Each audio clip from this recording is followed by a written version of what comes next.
Merhaba arkadaşlar. Daha önceki videolardan birisinde dönemin Başbakanının İstanbul Marmaray kazıları sırasında yürütülen çalışmalara sinirlendiğini ve bu çalışmalar nedeniyle istedikleri çalışmaları yeteri hızla yürütemediklerini söylemiştim. Yani şöyle diyordu o dönemin başbakanı. Ya işte bir kazı oluyor, kazıda çanak çömlek çıkıyor. Bu çanak çömlekler yüzünden bizim çalışmalarımızı durduruyorlar. İşte kazı yapacağız diye bizim çalışmalarımızın istediğimiz hızda ilerlemesine izin vermiyorlar. Böyle diyerek şikayet ediyordu.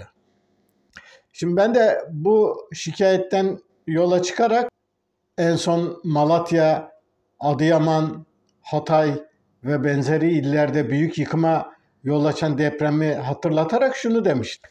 Yani arkeolojinin ne olduğunu bilmeyen, yani cahil insanlar, cahil kişiler, cahil yöneticiler arkeolojiye ayrılan paranın boşa harcanmış, belli akademisyenlerin hevesleri için, onların akademik başarıları için ayrılmış paralar olduklarını düşünüyorlar.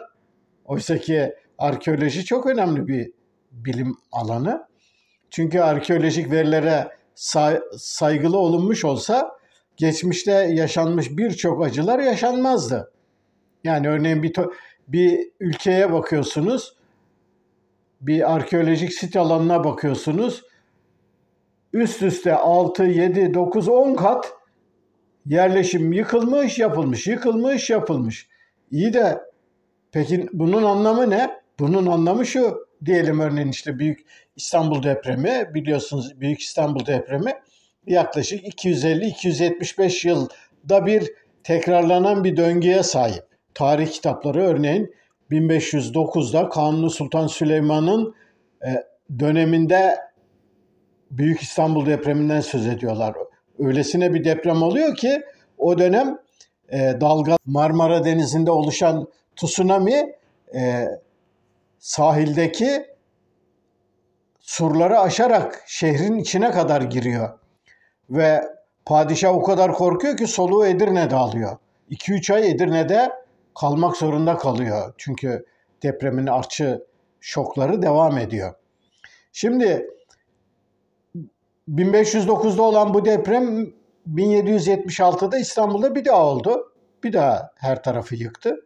Şimdi 3.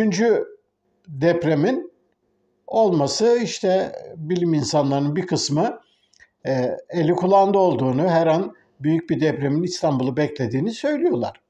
Şimdi deprem bilimin verilerinden haberin olmazsa, arkeolojiyle de ilgin olmazsa, geçmişte tarihsel olarak yaşanmış bu olayların ne sonuçlara yol açacağını bilemezsin.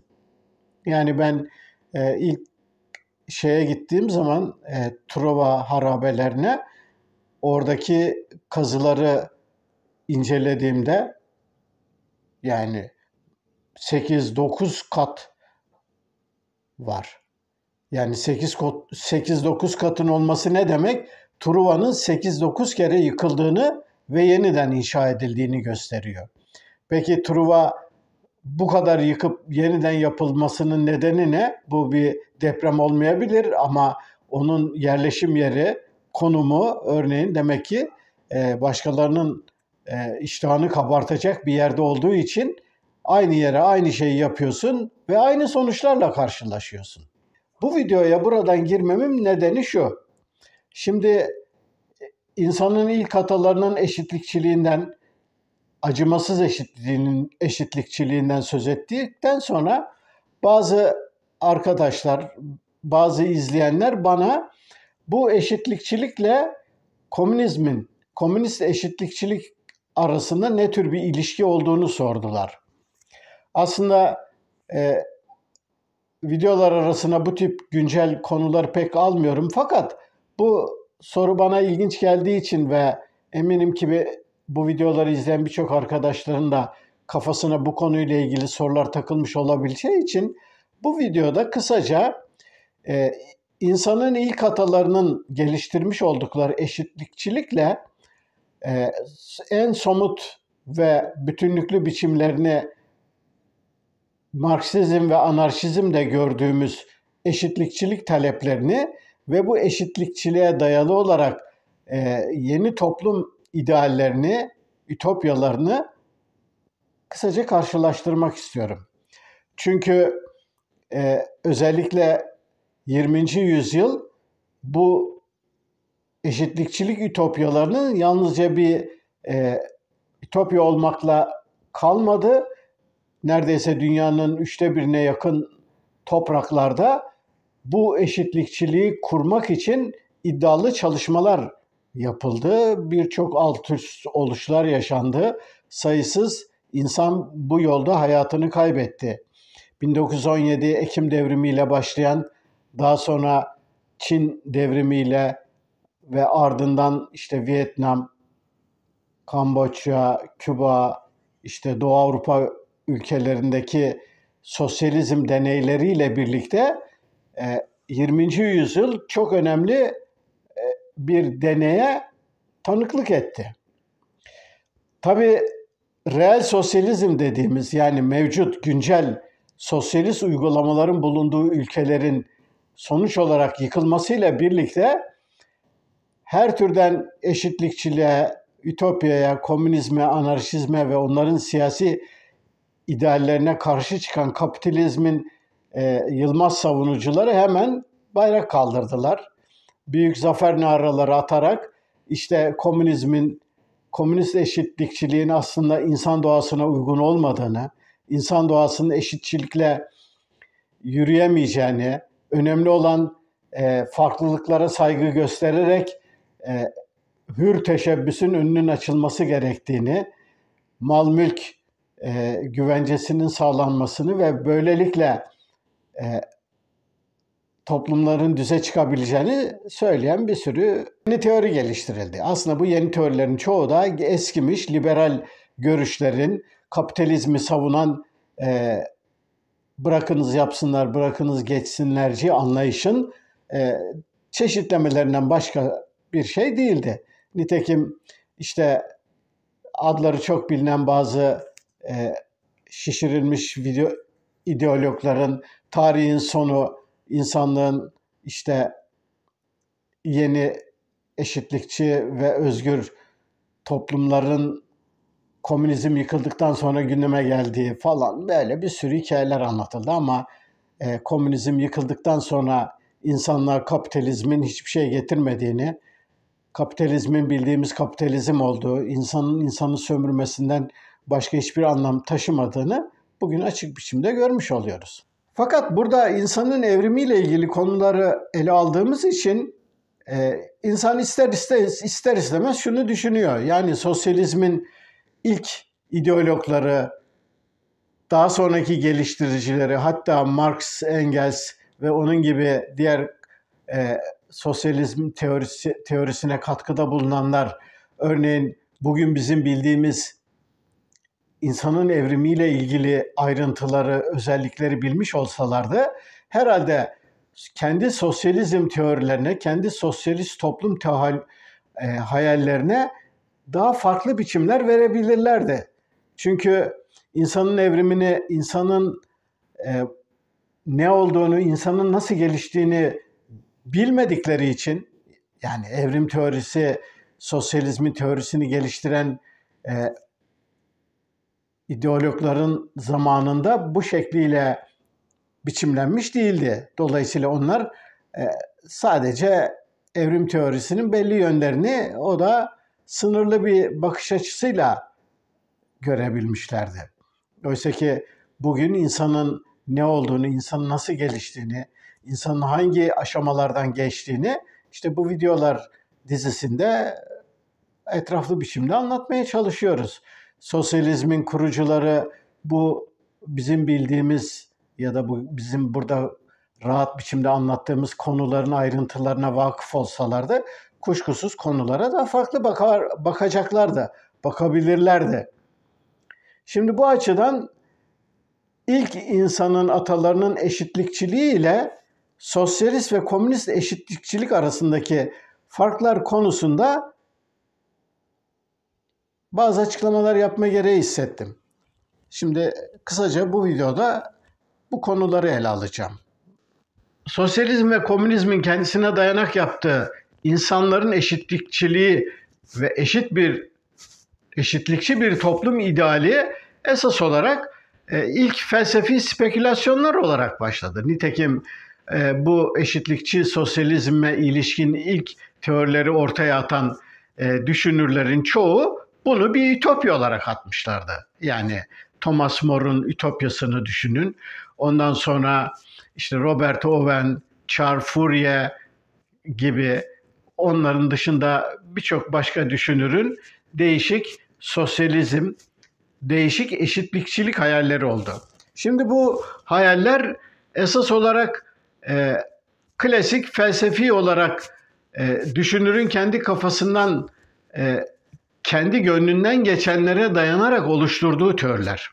Mevcut insanlık halinden, insanın geçmişinden, insanın evriminden çıkartılmış derslere değil de olması gerekenlere dayanarak bir takım toplum hayallerinin oluşturulduğu teoriler.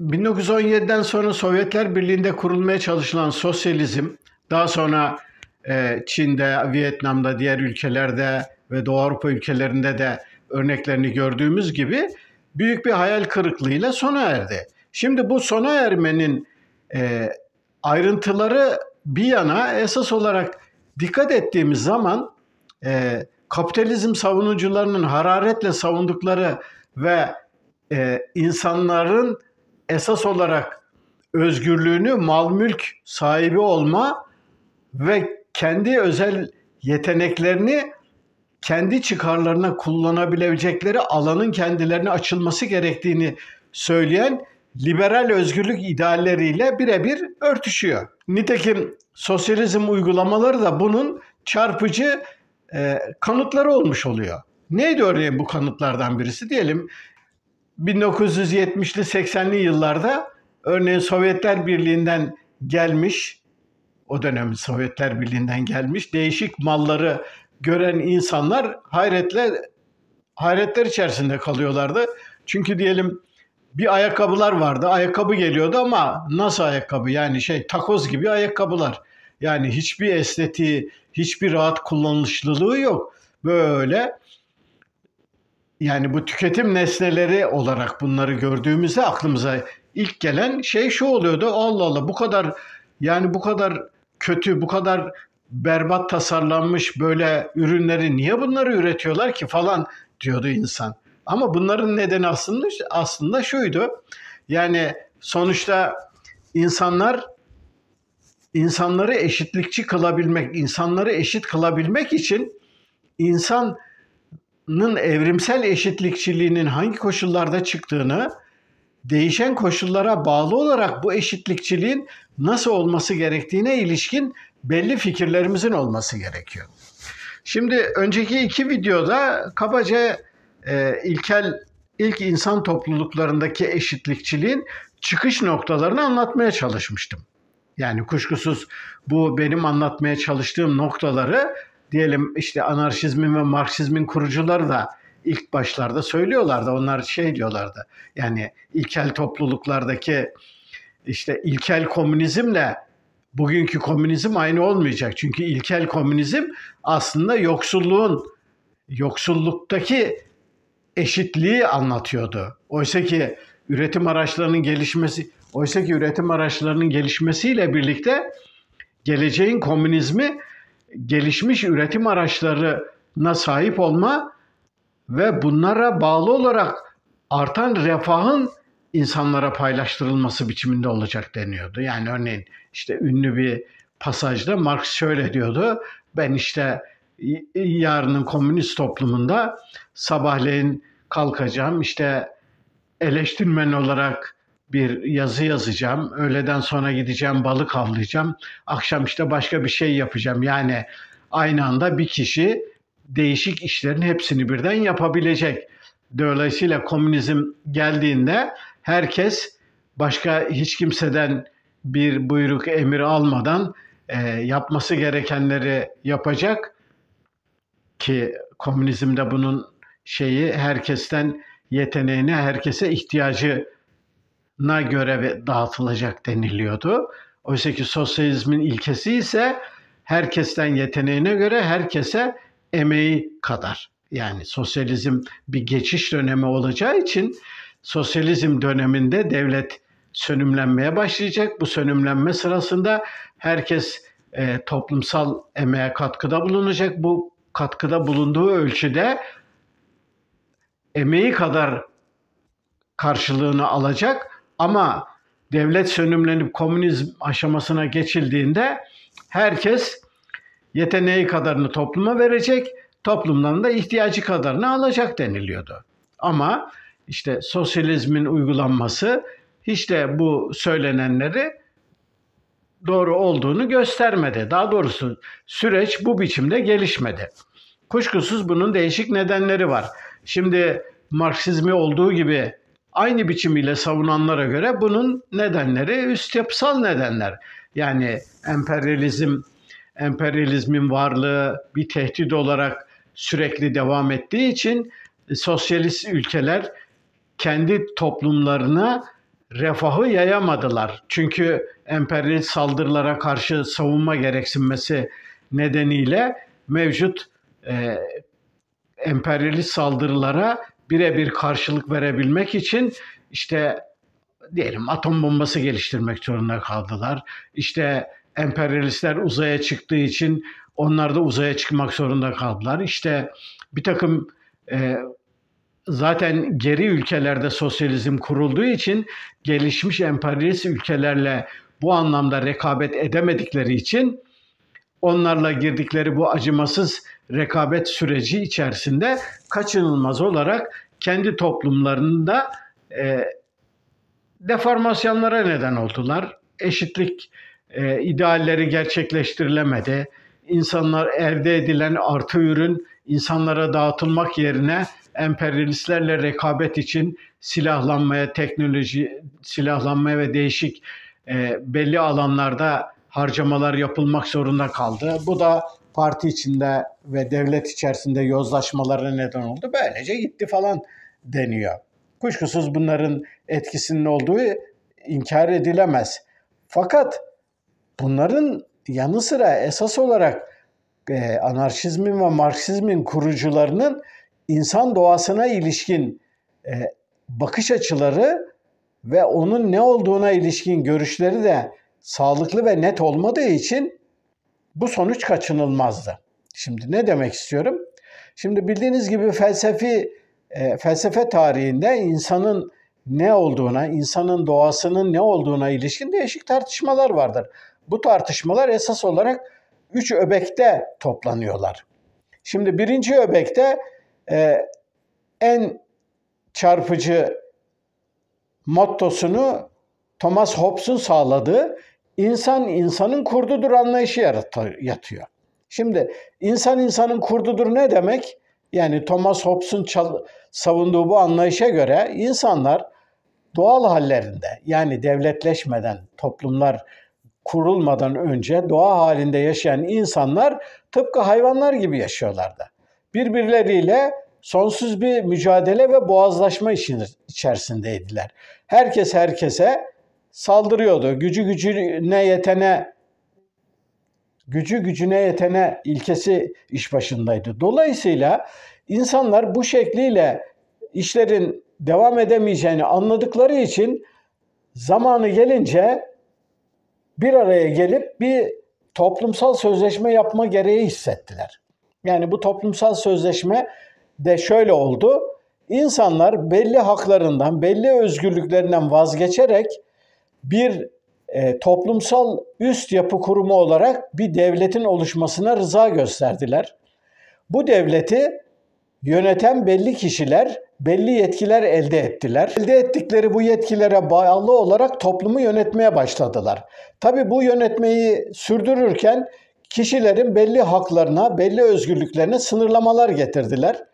Fakat insanlar da bu sınırlamalara maruz kalmanın bedeli olarak yaşam güvencesi, mal mülk güvencesi ve hayatlarını adalet içerisinde sürdürebilme güvencesi elde ettiler. Çünkü aralarında bir sorun çıktığı zaman Thomas Hobbes'un Tevrat'tan esinlenerek Leviathan diye bir devden bahseder Leviathan'da. Thomas Hobbes devleti de bir tür Leviathan olarak adlandırarak bu Leviathan'ın insanlar arasındaki çatışmaları sona erdirdiğini, böylece toplumsal bir sözleşmeye bağlı olarak değişik insan topluluklarının kurulduğunu söylüyor. Dikkat ederseniz buradaki anlayış insan doğasının aslında kötücül bir doğa olduğu, yani insanların birbirlerine hükmetmek, birbirlerini yok etmek için sonsuz bir iştah ve arzularının olduğunu ve bunlara gem çekebilecek bir devletin oluşmasının zorunlu olduğu. Bu anlayış. Şimdi bu anlayışın izini geçmişe doğru sürdürdüğümüzde sayısız filozofa gidiyoruz.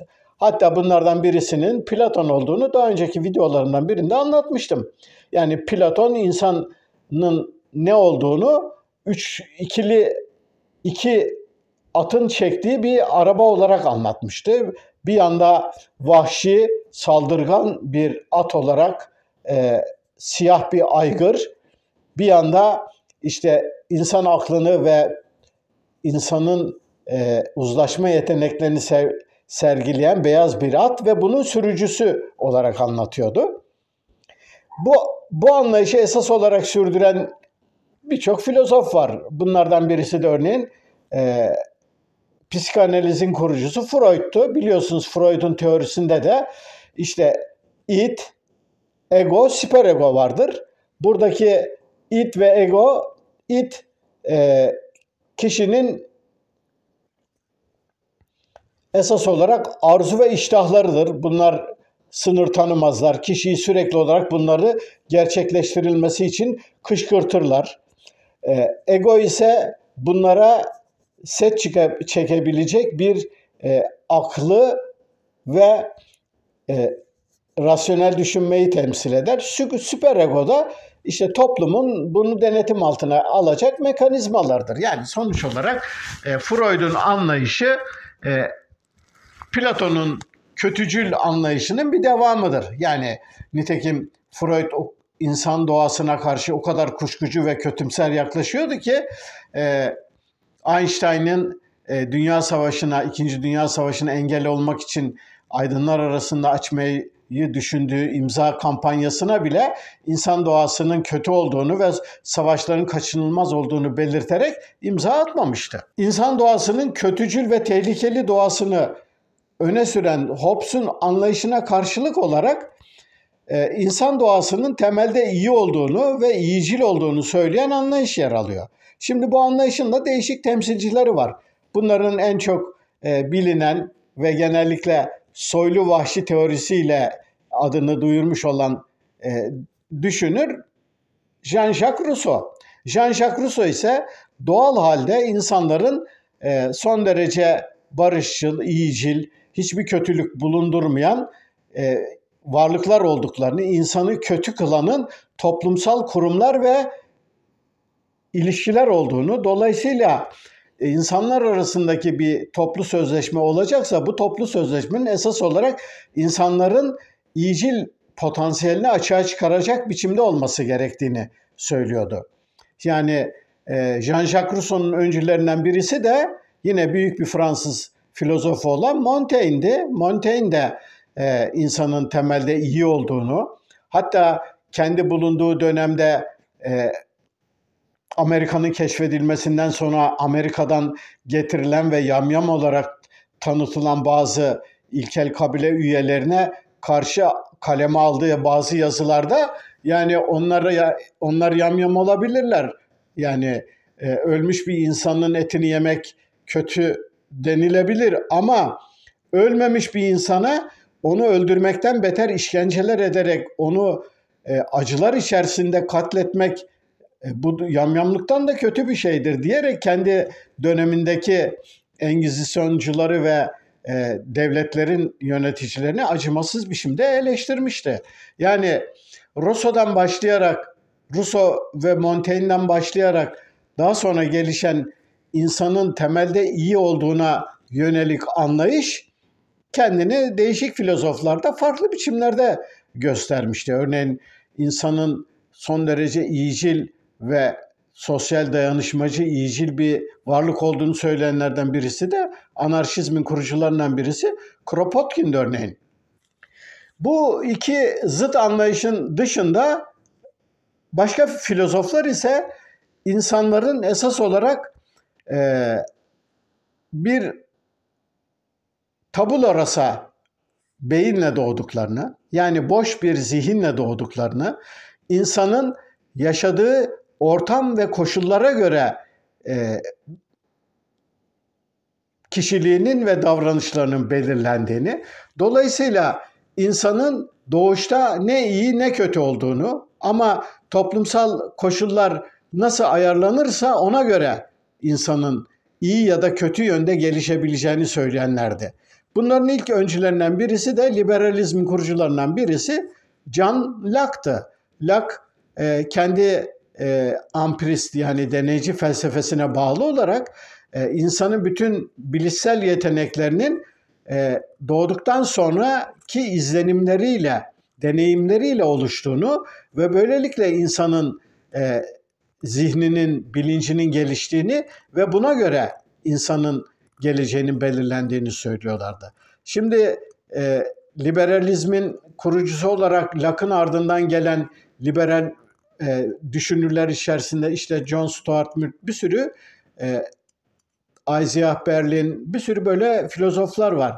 Fakat bunların yanı sıra başka filozoflar da, örneğin işte sosyalizmin ve anarşizmin kurucuları Marx, Engels, işte Bakunin ve Stirner, diğer birçok filozof ise insanların esas olarak toplumsal çevrenin onların bilincini belirlediğini, dolayısıyla toplumsal çevre uygun biçimde düzenlenirse insanların da uygun biçimde ve istenilen biçimde gelişebileceklerini söylüyorlardı. Yani komünist eşitlikçiliğin temelinde yatan bu insan anlayışıydı. Yani insanın bilincini toplumsal varlığı belirliyor. Sen toplumsal varlığını uygun bir biçimde örgütleyip ona uygun istediğin biçimde eşitlikçi bir yapı geliştirirsen ve bunu komünist kardeşliği, komünist eşitlikçiliği sağlayacak biçimde geliştirebilirsen insanlık özlenen bir ideale, özlenen bir toplum biçimine ulaşabilir. Marksizmin esas teorisi buydu. Şimdi bizim insanın evrimindeki ilk insanın atalarının eşitlikçiliği ile komünist eşitlikçiliği karşılaştırdığımızda ne görüyoruz? Şimdi burada dikkatimizi çekmesi gereken esas, burada yanıtını aramamız gereken esas soru bu. Şimdi ilk insanın ilk atalarının zorunlu ve acımasız eşitlikçiliğini sağlayan koşulları daha önce anlatmıştım. Bu koşullar bir kere çok acımasız bir doğal ortamda kendilerinden başka hiçbir dayanak güçleri olmayan, kendi toplumlarına birebir bağlı bireylerin sıkı dayanışma ve birliğinden oluşuyordu. Dolayısıyla bu birliktelik zorunlu bir birliktelikti. Bu birlikteliği oluşturan en önemli öğelerden birisi zorunlu eşitlikçiliğin temelinde yer alan üretim araçlarının son derece gelişmemiş, sınırlı ve her bireyin kolaylıkla ulaşabileceği bir biçimde olmasıydı. Yani 15-20 ya da işte 30-40 kişi bir arada ellerine taş aldıklarını ya da bir sopa aldıklarında onlara karşı durabilecek, hiçbir yırtıcı olabilmediği gibi kendi toplulukları içerisinde onlara hükmedebilecek birisine de hiçbir şekilde izin vermezler. Dolayısıyla üretim araçlarının ve silahların gelişmemiş olması bu tip eşitlikçiliğin zorunlu koşullarından birisi. İkincisi, bu zorunlu eşitlikçiliği oluşturan en önemli unsurlardan birisi bu koşullarda ki bireylerin herhangi bir mal mülklerinin olmaması. Mal mülklerinin olmamasından öte paylaşımı zorunlu ve herkesin zorunlu olarak uygulaması gereken bir paylaşımcılık duygusunu birbirlerine empoze etmeleri. Yani bu topluluklarda cömertlik, bonkörlük, başkalarına yardım etme, elde ettiğin faydaları başkalarıyla paylaşma bir zorunluluktur. Bunu yapmadığın zaman sen o toplum içerisinde barınamazsın. Seni kısa sürede buradan sürerler, atarlar. Ve dolayısıyla bu tür topluluktaki eşitlikçilik topluluğun dış dünyaya karşı bir bütün olma gereksinmesinin dayatmasıyla kendini ortaya koyan bir zorunluluk haline geliyor. İnsanın ilk atalarının eşitlikçiliğinde kendiliğinden doğal ve esas olarak cinsiyete bağlı iş bölümü dışında anlamlı bir iş bölümü ve gelişmiş iş bölümü özellikleri yok. Bu özellikler olmadığı için de zaten bu eşitlikçiliği sürdürmek kaçınılmaz hale geliyor. Şimdi kısaca temel özelliklerini vurguladığım ilk insan topluluklarındaki bu eşitlikçilik ile komünizmin hedeflediği eşitlikçilik arasında çok önemli farklılıklar olduğunu biliyorsunuz. Yani bugün örneğin liberal eşitçilik anlayışı esas olarak şuna dayanıyor biliyorsunuz. Yani benim senden farklı bir yeteneğim olabilir, benim senden farklı geliştirdiğim özellikler de olabilir. Ben bunlara titizlikle sahip çıkmalıyım. Bunlardan elde edebileceğim faydalar da bana ait olmalı. Eşitçilik demek benim ürettiğim her şeyi başkalarıyla paylaşacağım anlamına gelmez. Eşitlikçilik fırsat eşitçiliği. Yani ben nasıl bir şeyleri üretip yaratabiliyorsam sen de bunu yapabiliyorsun. Ama sen bunu yapmadan benim yaptıklarıma sahip çıkmak, ortak çıkmak istiyorsan bu olmaz. Yani günümüzün liberal eşitçilik anlayışının esasında bu yatıyor.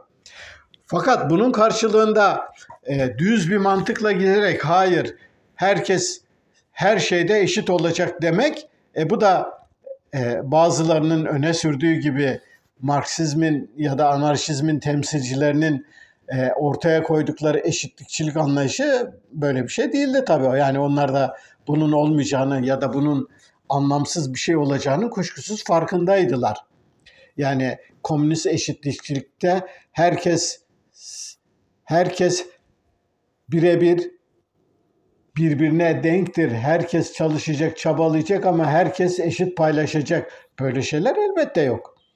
Ama böylesi bir duruma gelebilmek için sosyalizm denilen zorunlu bir geçiş döneminin olacağını söylüyorlardı Marksizmin kurucuları.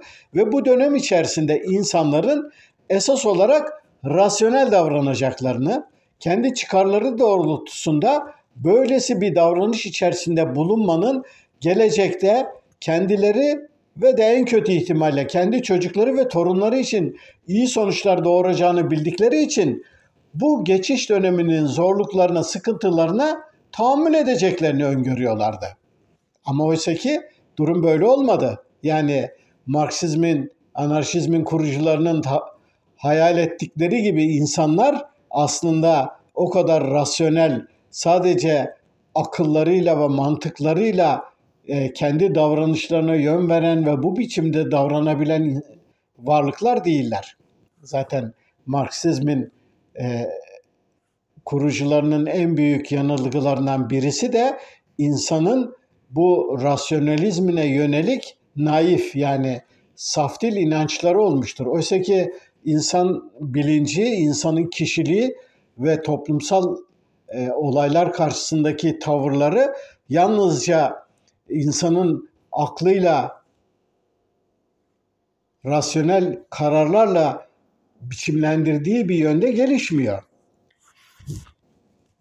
Bu videolar dizisi boyunca sık sık vurguluyorum. Yani insanlar akıl ve bilinçleriyle, hayvanlar içgüdüleriyle davranır.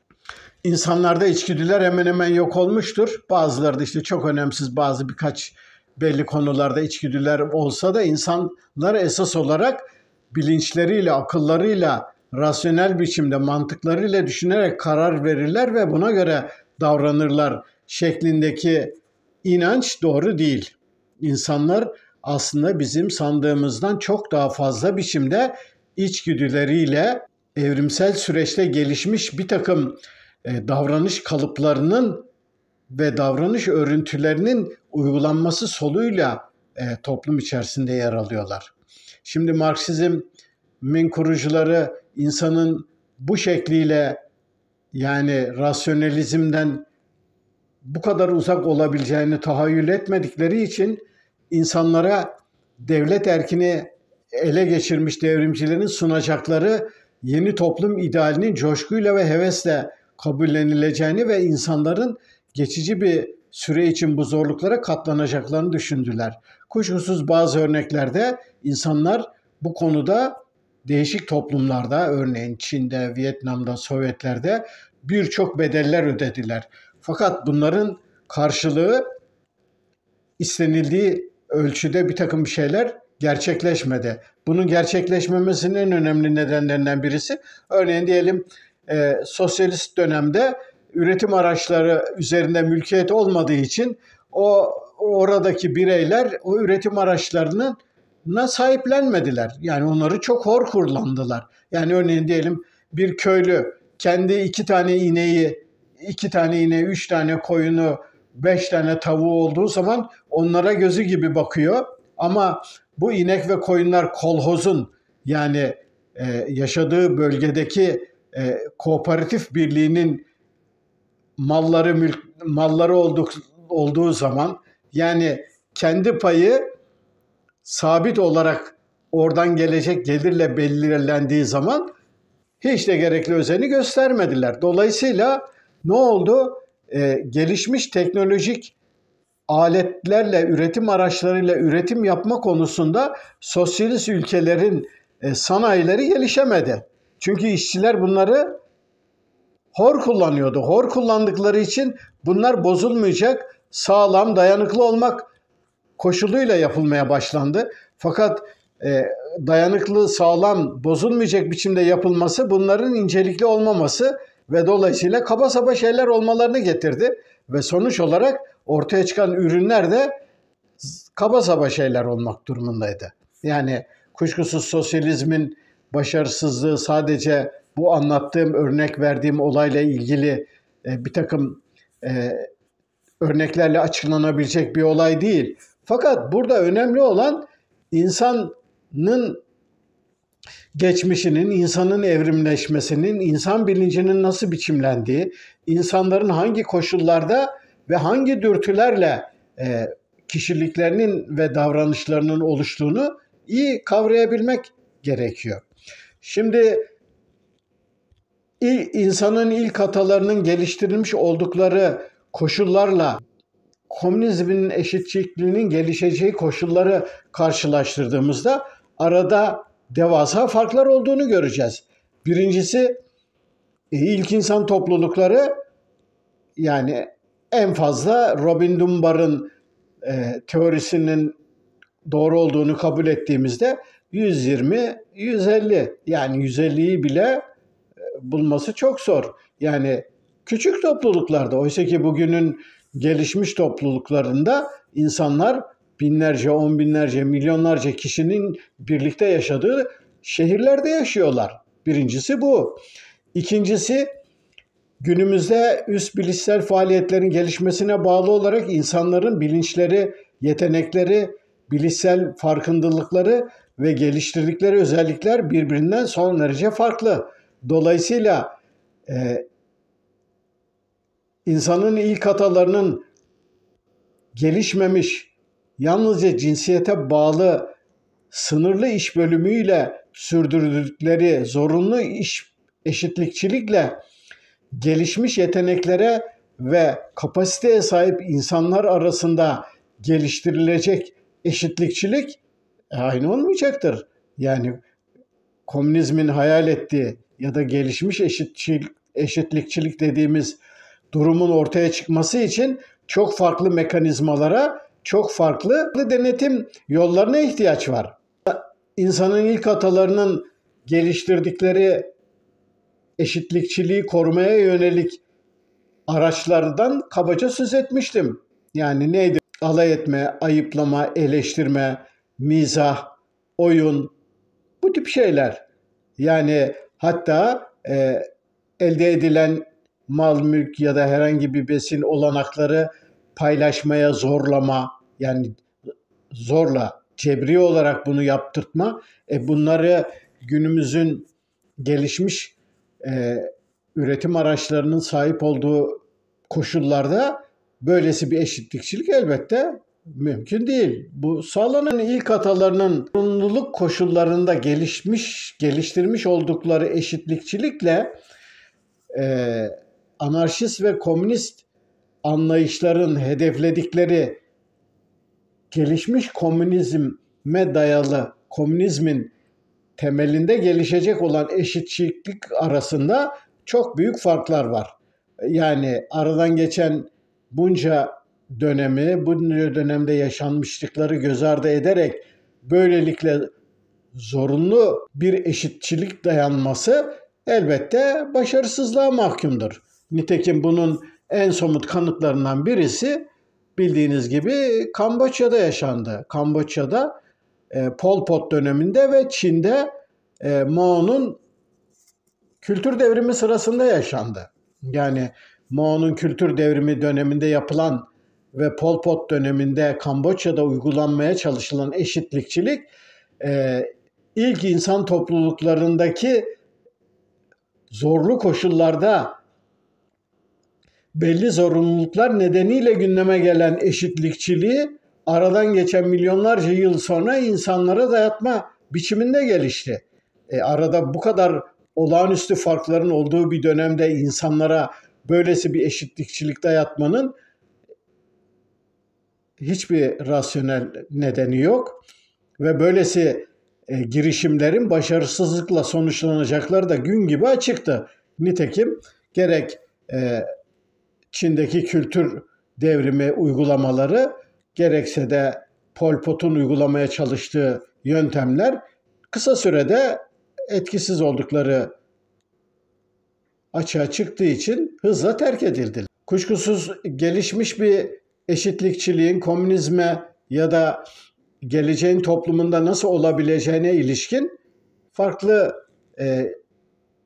çıkış noktaları, farklı değerlendirmeler ve bunların tartışılması gerekiyor. Ama bunlar tabii şu an benim bu videolar dizisinde ele aldığım konularla doğrudan ilintili konular olmadıkları için bu konuları ele almayacağım.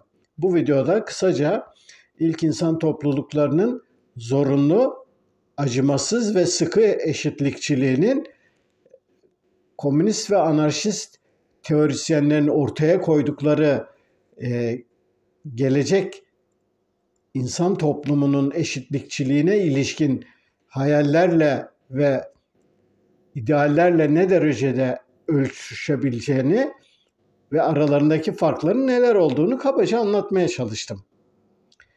Biz ilk insan topluluklarının geliştirdikleri benzersiz toplumsallığın diğer görünümlerine sonraki videolarda devam edeceğim. Beni dinlediğiniz için teşekkür ederim. Bir sonraki videoda buluşmak üzere. Hoşça kalın.